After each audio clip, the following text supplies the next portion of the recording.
پنجاب کی حالیہ ٹریفک اصلاحات، جرمانے، ای چالان، سخت سزائیں، کیا یہ واقعی بہتری لائیں گی یا پھر عوامی مشکلات میں اضافہ ہوگا؟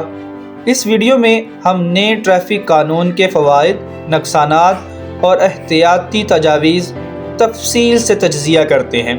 اگر آپ بھی چاہتے ہیں کہ ہماری سڑکیں محفوظ ہوں اور قوانین صرف چالان کا ذریعہ نہ بنیں تو یہ ویڈیو ضرور دیکھیں، شیئر کریں اور اپنی رائے کمنٹس میں ضرور دیں۔ پچھلے ہفتے پنجاب حکومت نے نیا ٹریفک آرڈیننس نافذ کیا، جس کے تحت جرمانے بڑھے، سخت سزائیں مقرر ہوئیں اور ای چالان پلس پوائنٹ سسٹم لایا گیا۔ نئے قوانین سڑکوں کی حفاظت یا پھر شہریوں کی معاشی مشکلات، آئے فائدے اور نقصانات جانتے ہیں۔ آپ ٹریفک قوانین کی خلاف ورزی پر جرمانے مزید بڑھ سکتے ہیں۔ ای چالان اور پوائنٹ سسٹم سے اگر مسلسل خلافی ہوئی تو لائسنس بھی معطل ہو سکتا ہے۔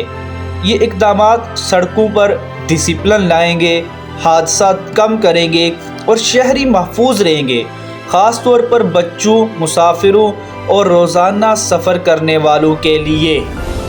لیکن ایک بڑا سوال یہ ہے، کیا عام آدمی یہ جرمانے برداشت کر پائے گا؟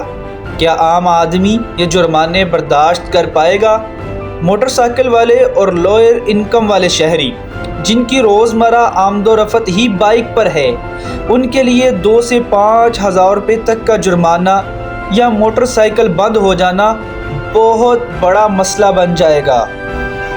اگر واقعی ہی ٹریفک قانون کامیاب ہونا ہے تو صرف جرمانے نہ کافی ہیں۔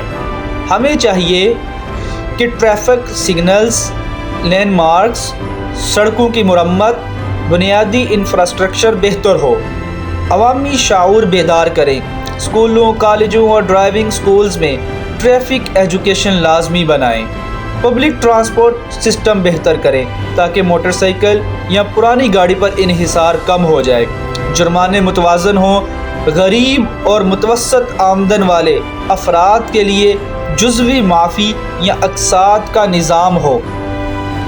اگر ہم سب، حکومت، ڈرائیور، شہری مل کر اس قانون کو صرف چالان کا قانون نہ بلکہ نظم، شعور اور ذمہ داری کا قانون بنائیں تو ہماری سڑکیں محفوظ ہوں گی، بچوں کا مستقبل محفوظ ہوگا اور ہماری زندگی بھی آسان ہوگی۔ قانون تو حکومت لاتی ہے مگر عمل ہماری ذمہ داری ہے۔ ٹریفک قوانین کی پابندی کریں، سیٹ بیلٹ پہنیں، ہیلمٹ پہنیں اور کبھی غلطی پر آنکھیں بند نہ کریں تاکہ ہماری سڑکیں محفوظ ہوں، ہمارا مستقبل محفوظ ہو۔